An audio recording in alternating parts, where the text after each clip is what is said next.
मुख्यालय की, और हमारे साथ बीजेपी के राष्ट्रीय महासचिव हैं दुष्यंत जी, उनसे भी बात करेंगे। धीरज, जरा तस्वीर दिखा दो पार्टी मुख्यालय में जो कार्यकर्ता जमा हो रहे हैं। और मुझे ये बताइए दुष्यंत जी कि ये तो बड़ा सेलिब्रेशन है, तो बड़ी तैयारी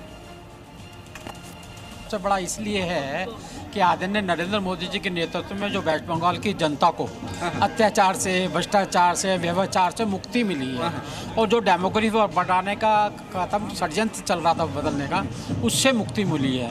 और आज वेस्ट बंगाल की जनता भी अपना आप को महसूस करते हैं कि हम भी एक विकास धारा में जुड़ेंगे। कितने बजे प्रधानमंत्री यहाँ पहुँच रहे हैं, क्या क्या सेलिब्रेशन है? प्रधानमंत्री साय को आएंगे यहाँ पर और सबका मार्गदर्शन भी करेंगे और बधाई भी देंगे। जो हमारे देश दुर्लभ कार्यकर्ताओं ने मेहनत की है, और साथ साथ झालपुरी भी खिलाएंगे। झालमुड़ी की खूब चर्चा है, बंगाली रसगुल्ला। हाँ, बंगाली रसगुल्ला। और जो मोदी ने कहा ना, हमें तो झालपुरी मीठी लगी है, किसी को नमकीन लगी है तो हम क्या करें। नहीं, लेकिन अभी मैं सुन रहा था विपक्ष के नेताओं को कि अब चुनाव आयोग की भूमिका को लेकर भी सवाल खड़े कर रहे हैं सब लोग। देखेगा, ये इनका बदलता रहता है, कभी ईवीएम पे आता है अटैक, कभी इलेक्शन कमीशन पे आता है, कभी कुछ करते हैं। ये अपनी मंथन नहीं करते कि हार का कारण क्या है। ये इधर उधर लोगों को आपराधिक घोषित करने की कोशिश करते हैं। इलेक्शन कमीशन ने जितनी ईमानदारी से संवैधानिक संस्था होने के लिए जो काम करना चाहिए उसने काम किया है। इसमें एक ये बड़ा फैक्टर रहा है जो आपने सिक्योरिटी फोर्सेस भेजी और भरोसा दिया कि चुनाव के बाद भी मौजूद रहेंगे बंगाल में। लगता है इसलिए बंगाल के वोटर ज्यादा निकले, उनको भरोसा था। बंगाल की जनता को आज लगा कि हमारा भविष्य उज्ज्वल हो सकता है तो भारतीय जनता पार्टी के शासन में हो सकता है,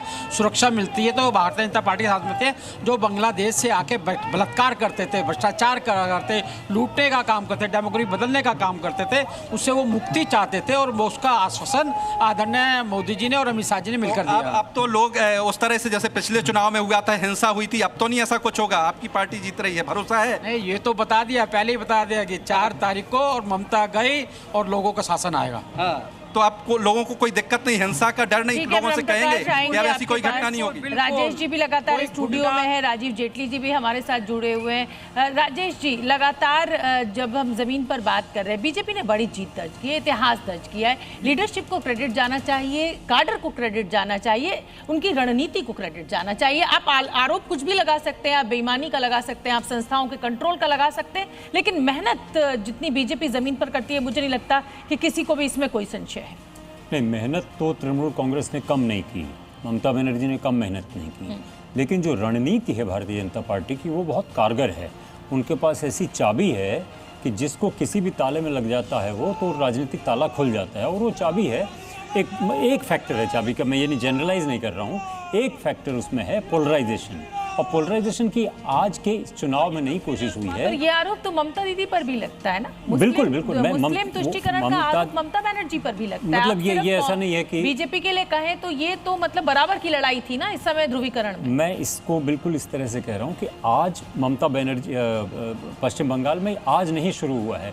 राम जन्मनवमी के जुलूस जो तलवार वाले निकलते थे, हिंदुओं को एक तरह से उद्वेलित किया गया और पोलराइजेशन हुआ है। और दूसरा, उसमें आग में घी का काम डाला ममता बनर्जी के पॉलिटिक्स ने, जो माइनॉरिटी पॉलिटिक्स, जैसे बिहार में MY इक्वेशन था, मुस्लिम और यादव इक्वेशन, वो उसको ध्वस्त करने के लिए भारतीय जनता पार्टी की जो रणनीति है वो कारगर साबित हुई है। तो ये तो क्रेडिट तो उनको जाएगा। लेकिन सर, चुनाव जीतने के लिए रणनीतियां तो बनाई जाती है। अगर आप बिहार का भी जिक्र करें तो जिस पैमाने पर वोटिंग वहां पर भी, जिस पैमाने पर सीटें आई है बीजेपी को, वो भी अप्रत्याशित रही है। नहीं, लेकिन और उन्होंने जमीन पर काम किया है। बिल्कुल, इसमें तस्लीम करनी चाहिए बात, लेकिन रणनीति बनाई जाएगी आपके संविधान। राजीव जेटली का रुख कर लेती आऊंगी। राजेश जी आपके पास, राजीव जेटली जी बहुत से जुड़े हुए हैं। भाई, रणनीति की आपकी तारीफ हो रही है, लेकिन साथ में आरोप ये लग रहा है कि सारी संस्थाएं आपके कंट्रोल में है।